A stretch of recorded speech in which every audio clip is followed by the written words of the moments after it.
Olá, seja bem-vindo à nossa sexta aula do módulo Teologia do Orgulho. Nesse curso sobre o orgulho, nós temos procurado compreender um pouco a respeito do que a Bíblia fala do nosso coração, de criar pecados, de criar barreiras, de criar coisas que nos separam, nos afastam do Senhor por meio da nossa arrogância, por meio do nosso orgulho, por meio de tudo aquilo que o nosso coração naturalmente cria, gera e que desagrada ao Senhor. É importante que nós compreendamos, com base numa teologia bíblica, o que significa o orgulho, o que é o orgulho, qual é a nossa capacidade de gerar o orgulho, até para que quando nós estivermos envolvidos com pecados e com atitudes mesmo boas também, nós saibamos perceber se aquilo que estamos fazendo é de coração ou está maquiado com alguma coisa que desagrada ao Senhor. Portanto, é muito importante que nós compreendamos perfeitamente o que a Bíblia apresenta a respeito desse assunto, a fim de que nós consigamos lutar contra o nosso coração e vencer sobre o nosso pecado. Na aula de hoje, nessa sexta aula, nós veremos um pouco sobre o sacrifício que Jesus realizou pelo orgulho. Como é que ele, entregando a sua vida, como é que ele, doando a si mesmo, foi capaz de resgatar-nos para o Senhor e nos livrar de toda a maldição, de todo o pecado, de todo o orgulho, de tudo aquilo que estava no nosso coração. E, curiosamente, a Bíblia, quando fala do sacrifício do Senhor Jesus, nos apresenta o Senhor Jesus em plena humildade. E como a humildade dele vence o nosso orgulho, como a humildade, a humilhação de Jesus é uma vitória contra a nossa arrogância, contra o nosso orgulho, deixando bastante claro que o fato de acharmos, não é, que uma pessoa humilde é uma pessoa fraca, que uma pessoa que não tem uma atitude orgulhosa, uma atitude firme, é uma pessoa fraca, ela é absolutamente errada, porque quando nós olhamos para a vida de Jesus, o que nós encontramos é exatamente o oposto. Jesus foi extremamente humilde e foi com essa humildade que ele venceu a nossa arrogância e o nosso orgulho. Como nós temos feito nas outras aulas, nessa também nós o faremos, nós procuraremos compreender à luz das Escrituras o que a Bíblia diz a respeito desse assunto e assim construirmos uma teologia bíblica para identificarmos o nosso próprio pecado nesse caso, no caso dessa aula, ok? Nós iremos então para Marcos capítulo 15, leremos o texto e à medida que lermos, iremos comentando, procurando construir então uma teologia bíblica a respeito desse assunto. Então, ouça com atenção. Lucas capítulo 15 diz assim a palavra do Senhor. Logo pela manhã, entraram em conselho os principais sacerdotes com os anciãos, os escribas e todo o sinédrio. E amarrando a Jesus, levaram-no e o entregaram a Pilatos.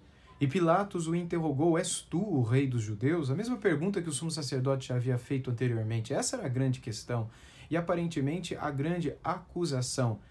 Sendo que se Jesus caísse nela, ele cairia em todo o resto, porque ele, segundo a acusação da época, ele se colocaria no lugar de César, no lugar de César para os romanos e no lugar do próprio Deus para os judeus. E eles queriam uma maneira de incriminá-lo por algo grande. Por isso que a sua incriminação foi pela pena de morte que estava relacionada aos crimes mais graves naquela época. Não foi um simples crime que faria com que ele fosse preso, ou simplesmente recebesse um açoite e fosse solto, ou ficasse na prisão por alguns anos, depois fosse solto, que foi o caso de Barrabás, por exemplo. Então, não foi assim, foi considerado um crime gravíssimo pelos homens daquela época. E a grande questão que envolvia as preliminares dessa acusação e dessa investigação era essa: você é o Cristo, o Filho de Deus? E Jesus respondeu para ele, no versículo 2, tu o dizes, ou seja, é isso mesmo, é o que você está falando. Então, os principais sacerdotes o acusavam de muita coisa. Tornou Pilatos a interrogá-lo, nada respondes? Vê quantas acusações te fazem? Jesus, porém, não respondeu palavra, a ponto de Pilatos muito se admirar. Ora, por ocasião da festa, era costume soltar ao povo um dos seus presos, qualquer que eles pedissem. Havia um chamado Barrabás, preso com amotinadores, os quais em um tumulto haviam cometido homicídio. Vindo a multidão, começou a pedir que lhes fizesse como de costume, e Pilatos lhes respondeu, dizendo: Quereis que eu vos solte o rei dos judeus? Pois ele bem percebia que, por inveja, os principais sacerdotes lhe haviam entregado. Mas estes incitaram a multidão no sentido de que lhe soltasse de preferência a Barrabás. Mas Pilatos lhes perguntou: Que farei então destes a quem chamais o rei dos judeus? Eles, porém, clamavam: Crucifica-o.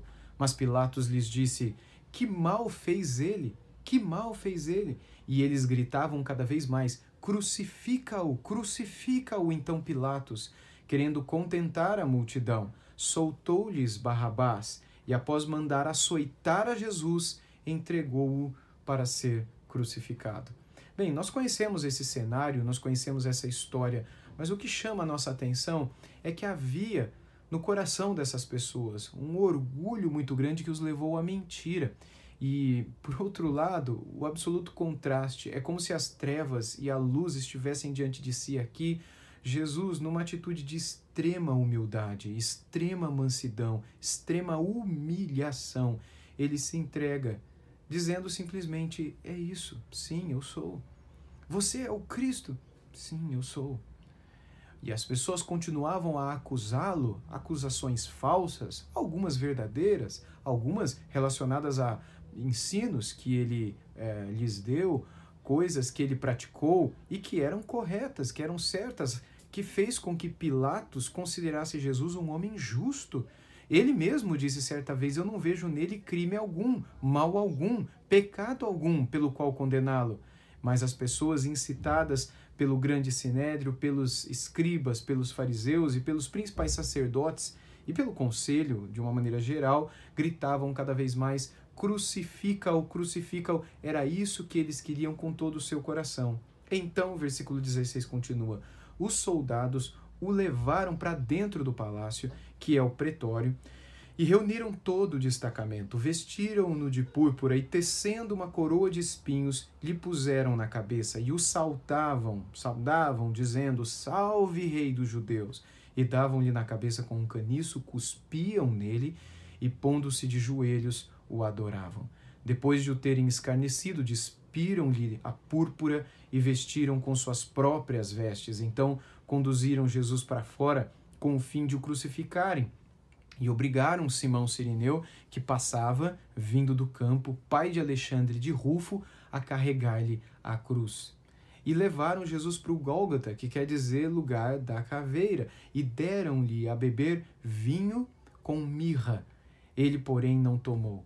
Então o crucificaram e repartiram entre si as vestes dele, lançando-lhes sorte para ver o que levaria cada um. Era a 3ª hora quando o crucificaram. E por cima estava uma epígrafe e a sua acusação: o rei dos judeus. Com ele crucificaram 2 ladrões, um à sua direita, outro à sua esquerda, e cumpriu-se a escritura que diz: com malfeitores foi contado. Os que iam passando blasfemavam dele, meneando a cabeça e dizendo: Ah, tu que destróis o santuário e em 3 dias o reedificas, salva-te a ti mesmo.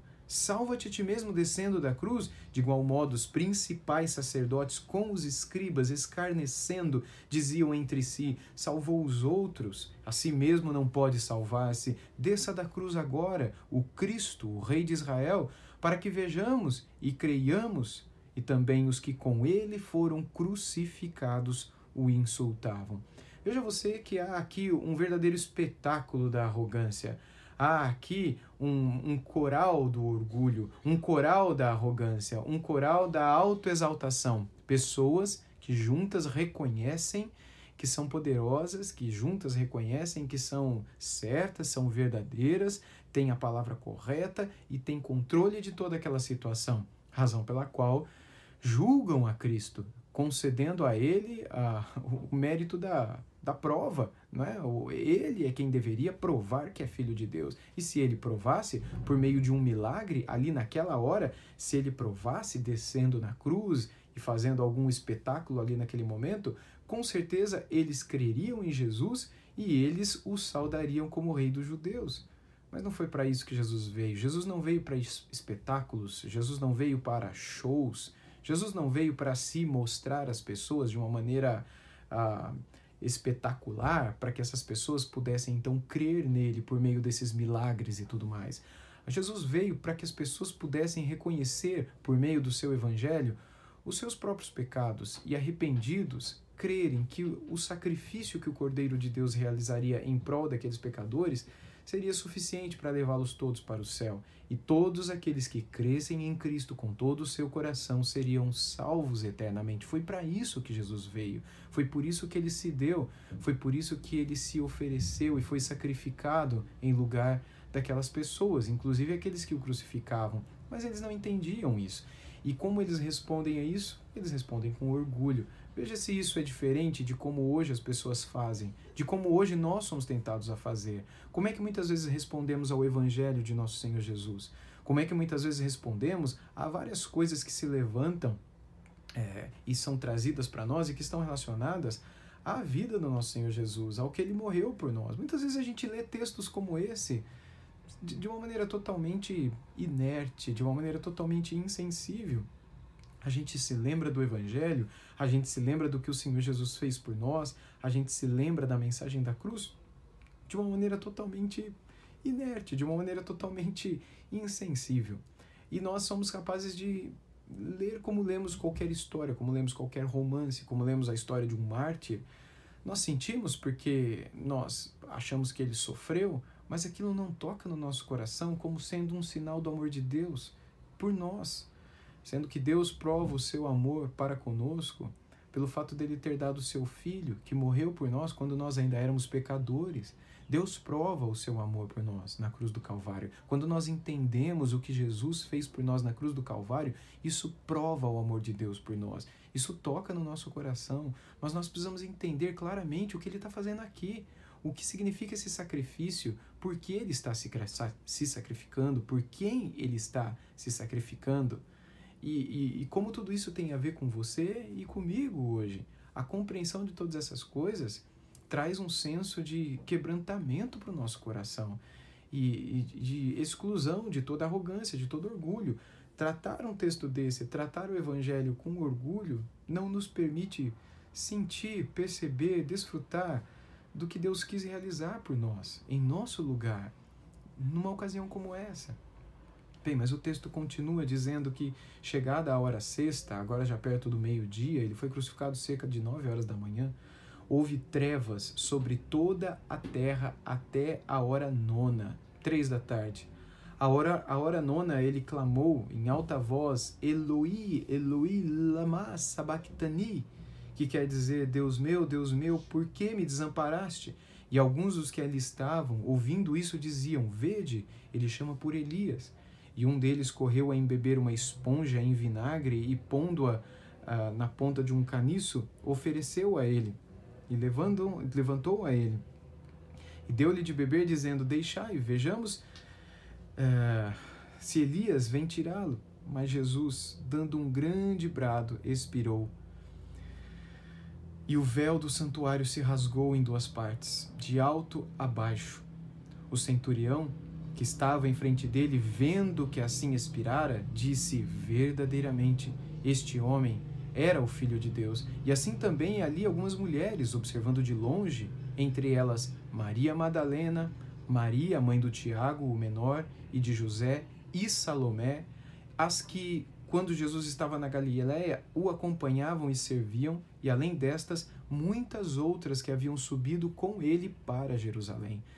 Tudo isso acontecia e diante da cruz estavam essas mulheres desconhecidas, algumas conhecidas como a Salomé, como essa Maria, mãe de Tiago e de José, como também a Maria Madalena, que é a mais conhecida de todas elas, e várias outras mulheres que vieram da Galileia, que acompanhavam Jesus de longe, cujos nomes a gente não conhecia, mas que, diferentemente dos apóstolos que fugiram, inclusive aquele que fugiu nu, essas estavam ali, diante da cruz do Senhor, estavam ali olhando para o sofrimento, olhando ali para a vergonha, olhando ali para a dor, olhando em meio àquela escuridão, porque estava escuro, era 3 horas da tarde, mas desde o meio-dia, a Bíblia diz que fez-se trevas em toda a terra.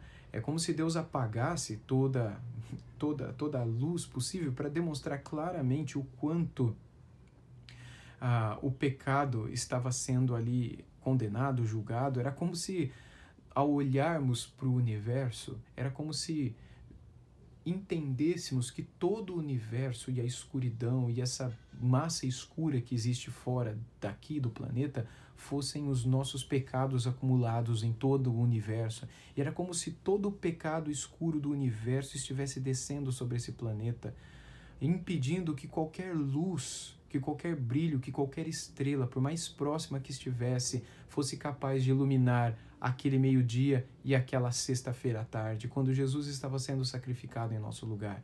E a Bíblia diz que fez-se grandes trevas durante aquelas 3 últimas horas de agonia do Senhor Jesus sobre a cruz, quando ele menciona o Salmo 22:1, Deus meu, por que me abandonastes? Deixando claro que naquela hora nossa maldição estava sendo lançada sobre ele, o nosso orgulho estava sendo sobre ele, e ele, o Cordeiro perfeito de Deus, estava sendo sacrificado por causa do nosso orgulho, por causa da nossa arrogância.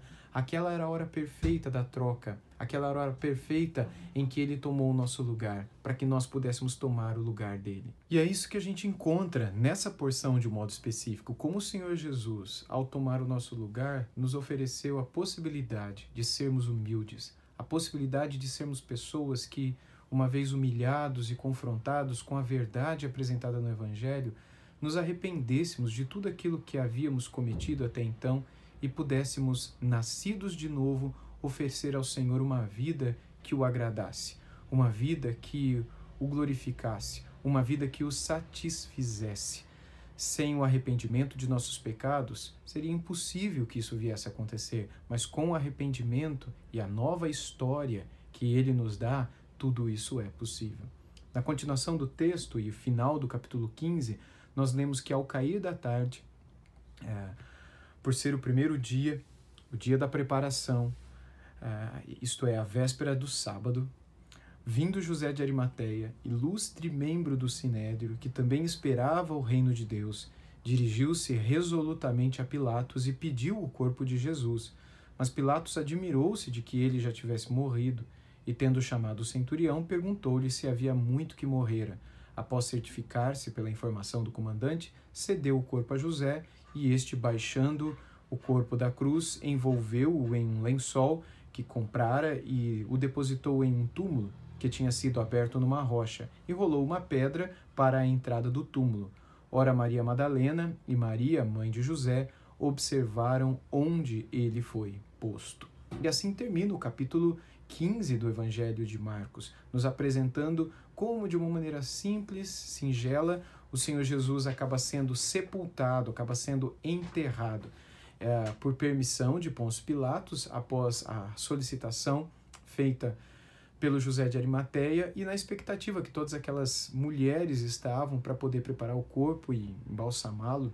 E embalsamá-lo é uma maneira de dizer, não é? É como aquilo que aquela jovem havia feito na casa de Simão, o leproso, quando ela ungiu o corpo de Jesus, e Jesus disse que a história dela seria contada por todas as gerações. É algo parecido que acontece aqui. Era um hábito em Israel, eles usavam a palavra embalsamar, mas não pense que isso tem a ver com o embalsamamento egípcio, não é, dos faraós. É só uma preparação do corpo para o sepultamento. E aqui então elas o preparam, porque se o corpo de Jesus não fosse tirado da cruz até o cair da tarde, até o pôr do sol naquela sexta-feira, eles não poderiam tirar o corpo mais de Jesus dali, porque com o cair do sol na sexta-feira começa o sábado judeu, e no sábado judeu era proibido que eles fizessem qualquer trabalho. Tirar o corpo de um morto, um parente, um amigo, um mestre da cruz, seria considerado trabalho, e eles não poderiam fazer isso, e o corpo apodreceria ali, seria comido pelas aves, etc, etc, etc.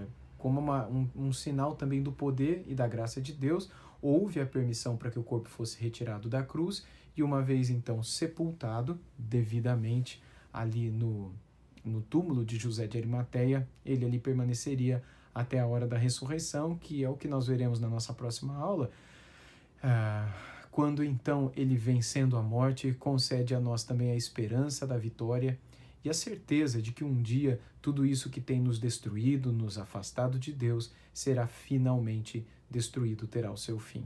Um ponto apenas de destaque que eu quero aqui apresentar para vocês é que com a menção de que o véu do templo se rasgou de alto a baixo, o que nós encontramos, e a presença de todas essas mulheres ali, o que nós encontramos é que há uma mensagem sendo contada, uma mensagem figurada, mas uma mensagem sendo contada da parte do próprio Deus. Ou seja, tudo aquilo e todos aqueles, entre parênteses aqui, aquelas que estavam separados por Deus por força da lei ou por força da cultura e da tradição da época, estavam sendo revistos, refeitos e quebrados por Deus nessa ocasião.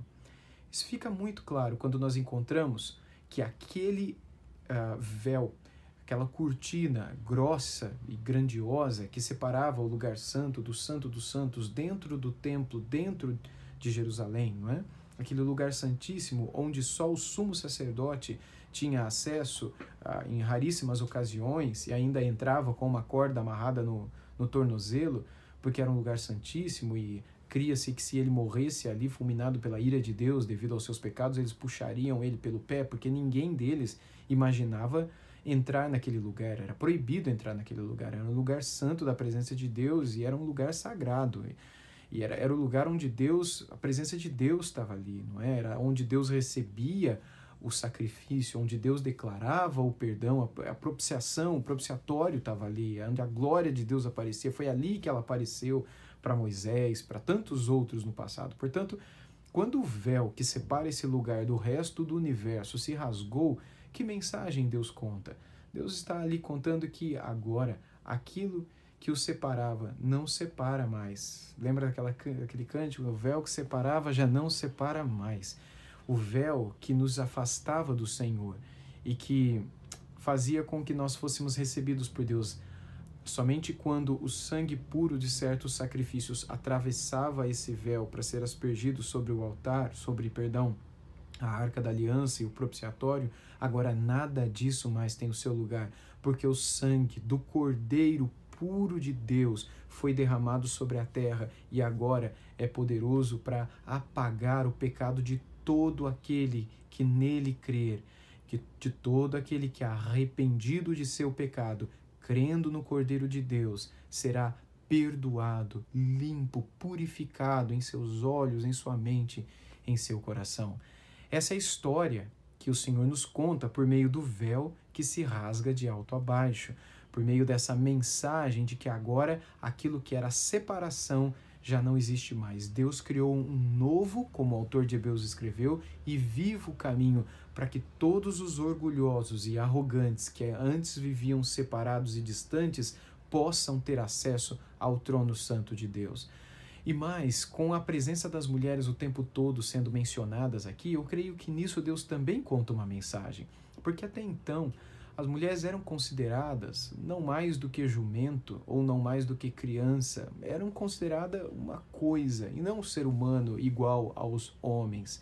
Muito se fala hoje em dia que o cristianismo é machista, que Jesus, os apóstolos, o próprio Deus, e que há uma espécie de segregação religiosa e que as mulheres formariam uma minoria.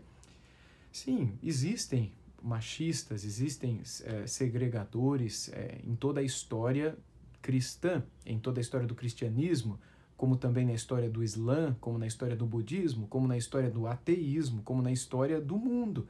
Em todos os lugares existem pessoas que não prestam, pessoas que não valem nada, pessoas cheias de si, cheias de orgulho e por conta do orgulho desprezam outros, fazendo com que esses outros se juntem em minorias, em pequeninos. Mas quando nós olhamos com cuidado e atenção para aquilo que o Senhor Jesus fez e para aquilo que a Bíblia nos apresenta, nós percebemos uma quebra de fato na cultura da época. Quando nós somos apresentados à presença dessas mulheres, é o próprio Espírito Santo que está inspirando Marcos a escrever isso. Ele está colocando as mulheres na cena e elas não eram dignas de crédito, elas não eram dignas de nada naquela época, mas o Senhor concedeu a elas o crédito, o direito, a alegria, o privilégio, não só de testemunharem todos esses eventos e depois os contarem. Como é que vocês acham que os apóstolos souberam de tudo isso? E que nós soubemos de tudo isso? Nós sabemos de tudo o que aconteceu no Calvário pelos olhos dessas mulheres. E mais, As primeiras pessoas que souberam da ressurreição de Jesus, como veremos na próxima aula, foram mulheres. E mais, foram elas as primeiras a anunciar para todos, inclusive para os apóstolos homens, o Messias ressuscitou. A mensagem que está na boca de nós cristãos até hoje, quase 2000 anos depois, Cristo vive, Ele ressuscitou. As primeiras pessoas foram mulheres, mas naquela época as mulheres não eram dignas de confiança, tanto é que os apóstolos não confiaram muito. Eles estavam impregnados daquela cultura, e também de medo, e também de dúvidas. Talvez eles até confiassem, talvez a mente deles já havia sido transformada nesse ponto, mas os demais não, a cultura da época não, mas para o Senhor não há barreiras. E a presença dessas mulheres ali era mais uma vez uma forma de Deus dizer: destruam da mente de vocês o que a arrogância de vocês construiu, o orgulho que separa aqueles que são os pequeninos, aqueles que no meio dessa cultura não têm força para falar, não têm vez, não têm lugar, não têm posição. Para Deus, colocar essas mulheres aqui também foi uma maneira dele dizer: eu não quero e não espero que vocês pensem como a cultura do tempo de vocês pensa a respeito delas. Para mim, é uma maneira de honrar as mulheres, o fato delas estarem ali o tempo todo, além de mostrar a força delas, além de mostrar a coragem delas, além de mostrar também a disposição de fazer aquilo que todos os apóstolos juraram que fariam e não fizeram, e elas não abriram a boca para falar nada, para prometer nada, mas sem lançar uma palavra, fizeram o que todo mundo prometeu e não fez. Aqui, mais uma vez, nós vemos que a humildade, ela vence o orgulho. Aqueles que são pequenos e humildes e muitas vezes não falam nada e nem têm lugar e vez para falar, são muitas vezes aqueles que põem em prática e fazem aquilo que o Senhor espera de todos nós. Aqui também não cabe uma exaltação das mulheres ou dizer que elas são melhores que os homens e nem que os homens são melhores que as mulheres, nada disso, mas apenas lendo o texto e vendo como o texto mostra pra gente que aquilo que na cultura da época eram as humilhadas, aquelas que não eram dignas, o Senhor mostra que por meio delas a mensagem chega. Elas foram um instrumento que Deus usou para fazer com que a sua mensagem chegasse até nós nos dias de hoje. Portanto, que essa lição sirva para todos nós. Se Deus exaltou a humildade, se Deus usou a humildade do seu próprio Filho para fazer com que a mensagem do Evangelho chegasse à sua casa e à minha casa, à sua vida e à minha vida, que nós aprendamos essa lição de que sem humildade é impossível agradar ao Senhor e de que na morte do nosso Senhor, humilde servo sofredor, Jesus Cristo, nós somos convocados, convidados, chamados a agirmos em humildade também diante do mundo que nos cerca, para a glória de Deus e para que nós alcancemos a verdadeira felicidade. Se Cristo foi sacrificado pelo nosso orgulho, que nós, com a ajuda de Deus, possamos buscar a morte, o afastamento, cada dia mais, gradual, do orgulho e da arrogância, a fim de que alcancemos a sabedoria que só a humildade pode trazer para os nossos corações. Que Deus nos ajude.